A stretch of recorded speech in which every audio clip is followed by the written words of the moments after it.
I've been rocking the side braid since 8th grade. No, way earlier. Probably since like 6th grade. Sometimes I do think I should change it up, but I think then I would lose the novelty of myself. This is me. I'm like Fran Lebowitz. That's for life, baby. Over the course of the last 3 months, I've been working on my first short screenplay. You guys heard me talk about it last week, but I wanted to take some time to get into a video and get a little bit deeper into some of the details of what it was like writing that first screenplay and some of the lessons that I learned along the way. I wrote about it in depth on my website on the last blog post I wrote, so go check it out because whether or not you write, I believe it to be valuable information and I think it's insightful. A big thing that I've now come to understand with writing is that a lot of what writing offers is invaluable life lessons. So yes, as I said, the last 3 months I've been working on my first short screenplay. It's been a really eye-opening experience for me as a writer and just as a human. Brief synopsis. It basically tells the story of what I believe my wedding day would be like, or at least planning for my wedding would be like, if my father were here. Sounds dark. It's not dark. And so over the last few months, it's been extremely eye-opening for me to actually accomplish that. I've chalked it up to 5 invaluable life lessons that I've gathered along the way. The first life lesson that I learned was patience. As I said, it took 3 months just to get the first draft of this film. I'm not finished with the screenplay, by the way. I'm finished with the first draft, which is an amazing feat, but it's not where I need to be. It's not ready for me to submit it to screenplay festivals. It needs a lot of work and fine-tuning and tweaking, and it requires patience. When I opened Final Draft for the first time and I started typing, I just thought to myself, I want the final product. I want it in front of me. I want to read it. I want to have something tangible that I wrote. But it doesn't work that way. You have to actually write it.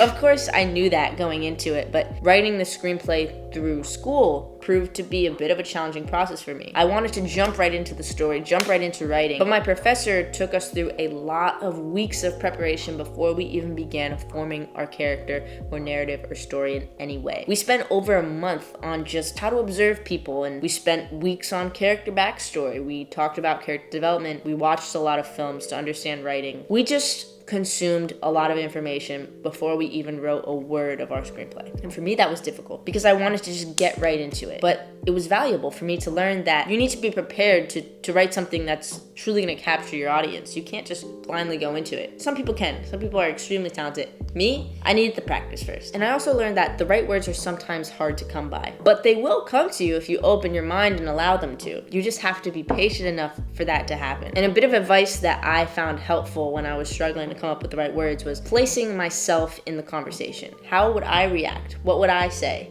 Of course, I'm not the character, but I'm human, and I can offer the humanistic trait to the character. Lesson number 2 is perseverance. Page counts and blank pages can be extremely daunting. Not even can be, they are extremely daunting. Knowing that there's a story out there waiting for your brain to put on this paper and hopefully enrich somebody's life with is scary, but you have to just keep going. That feeling when you finish that last word and you take a step back and you are actually able to see what you worked on, it's unmatched. Just as your characters have to work through conflict to achieve their goals, so does the writer in writing the script. You're the only one that can bring those thoughts to life, so you can't give up. Otherwise, well, there's no story, obviously.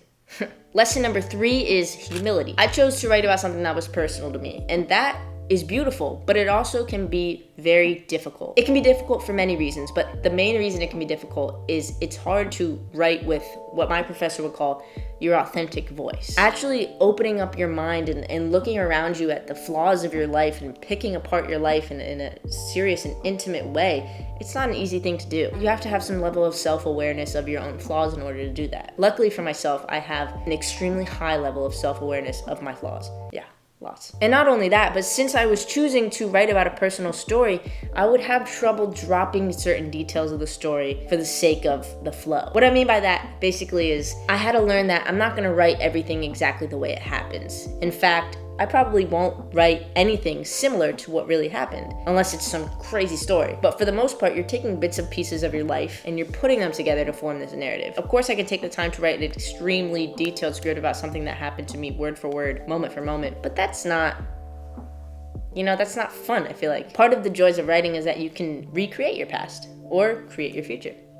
which is kind of like what I did. Let your life be the inspiration for your story, but don't be so rigid to it. Fourth lesson I've learned was forgiveness. This is a huge one, probably the biggest lesson I've learned from writing this script. Since I did choose a personal topic, I poured a lot of myself into the characters. I poured a lot of those around me into the characters. I took bits and pieces from my life and I added it to make this whole. Characters mimic life no matter what the film is. Sci-fi, fantasy, action, it doesn't matter. Each character in a film is gonna have some sort of humanistic trait. That's what makes a lovable character. We can't relate to something unless we feel there's something human about it. Every character will have some sort of trait that will humanize them, and by that I mean flaws. Some characters have more flaws than others, but the point is, every character has flaws. You need flaws. That's how conflict is born, and flaws can dictate crucial parts of the story. And over time, this mindset helped me to understand that I need to be forgiving of my own flaws. The fifth and final lesson I learned from writing the screenplay was awareness. Part of being a good writer is being a good listener with both your ears and your eyes. Life experience offers better writing, and a lot of the times, life experience is based on observation, paying attention to what's around you. For instance, I recently got a job. I'm a cashier, and working as a cashier in a grocery store, you meet a lot of different types of people from all different types of walks of life. I took this job because I need some money, but I also did take the job because I wanted to meet all different types of people. I wanted to experience new things, and I wanted to form different sorts of connections to society. And it did just that. Between my coworkers and the customers, I've met so many different types of people, so many different types of personalities, and a lot of the types of people and interactions I've had, I might write them down, which I know sounds creepy, but it's only to refer back to them later in case there's a certain moment that just really makes me laugh or really makes me think. It's being aware. It's building that life experience. It's adding to that wealth of wisdom that we all hope to have so that we can always refer back to it when we need some inspiration. Writing is so liberating. Not only does it allow you to take yourself outside of your own world for just a few moments, or if you're really into it, a few hours, but it really gives you a different outlook on the world, a different outlook on life, and a different mindset towards a lot of the issues and daily stresses that we face. Whether you realize it or not, you end up pouring a lot of yourself into your characters, good or bad, for people to enjoy. It creates this awareness and it creates this mindset. It's okay that I'm flawed.